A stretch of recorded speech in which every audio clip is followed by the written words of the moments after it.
Hello, my name is David Malin, and I'm the instructor for Computer Science E1, Understanding Computers and the Internet at Harvard University's Extension School. You're watching one of our videos of the week. For more such videos or information about this course, visit us on the web at computerscience1.org. Enjoy the show.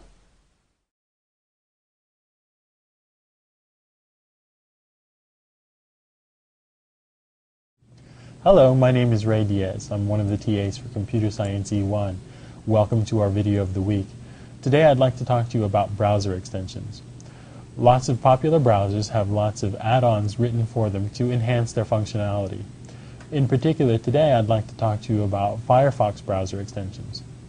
As you probably know or have heard about in the news or in other avenues, Firefox is a fairly popular browser that's gaining in popularity and use across the internet.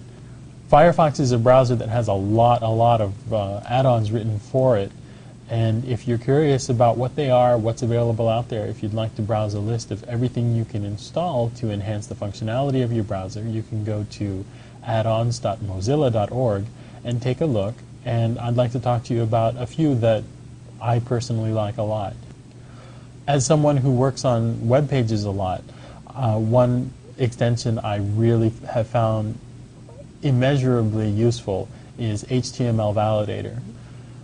So if you went to that web page that I told you about just a second ago, addons.mozilla.org, and scrolled to the bottom of the page and in the search bar typed in HTML Validator, it would come up with a list of several actually plugins, add-ons or extensions, however you want to call them, that are related to validating your HTML. The first one by a gentleman named Mark Gurry, I think you pronounce it. Sorry, Mark, if I'm mispronouncing your name. Is a really good one based on the tool HTML Tidy. When you click on that, scroll down the page, you'll get to a green box that's shaded kind of like a button that says Install. You can go ahead and install that, and what happens is on the lower right-hand corner of the screen, as you can see here in this screenshot, you have a stoplight metaphor. If your XHTML is valid, you'll have a green button. If it's not valid, if there are errors, you'll have a red button. And if there are no errors but there are warnings, you'll have a yellow triangle with an exclamation mark in it. You can double-click on that stoplight metaphor, and it will show you the source code of the page, and will also, in the lower left-hand box, list for you what errors and warnings there are.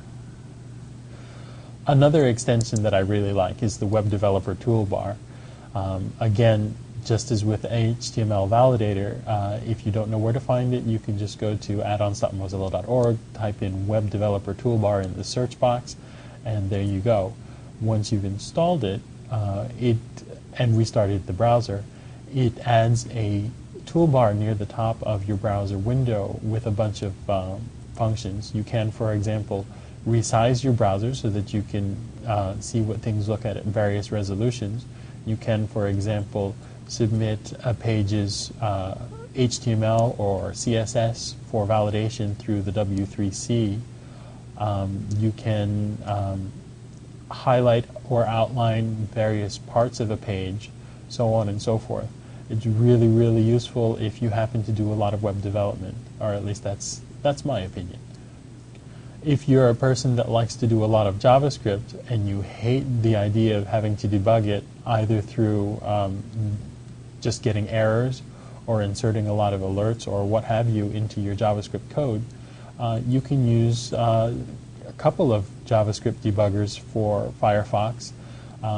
There's Venkman and Firebug, and if you install those, you can click in the bottom right-hand corner and pull up a window that shows you what's going on with your code. You can see the source of your JavaScript, you can set breakpoints, so on and so forth, and really debug it. If you're really a hardcore kind of developer and you want a lot of control over what's going on in your pages, or perhaps you're trying to debug a really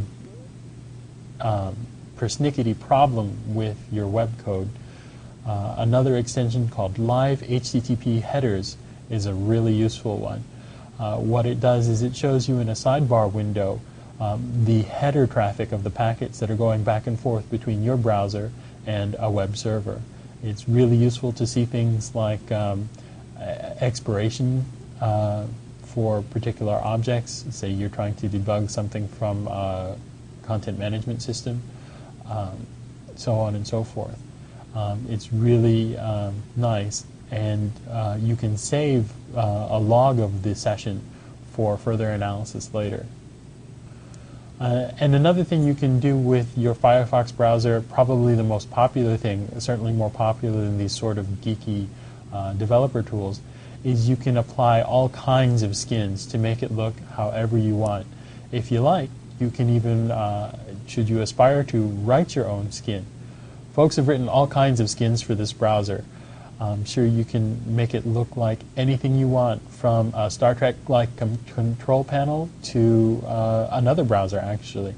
There are skins to make it emulate the look and feel of Internet Explorer, for example. There are tons and tons of other things you can do with Mozilla extensions. I invite you to go investigate them on your own and try a few of them out, especially the ones we recommended. You'll be surprised at how much you can do, and you might even wonder, especially if you're a web developer, how you ever managed without them. Thanks for watching our video of the week.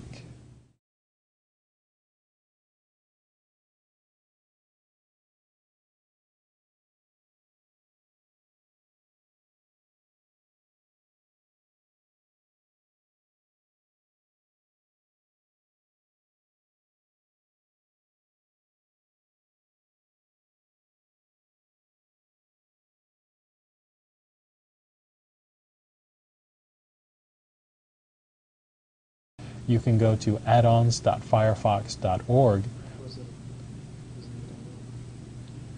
or perhaps you could go...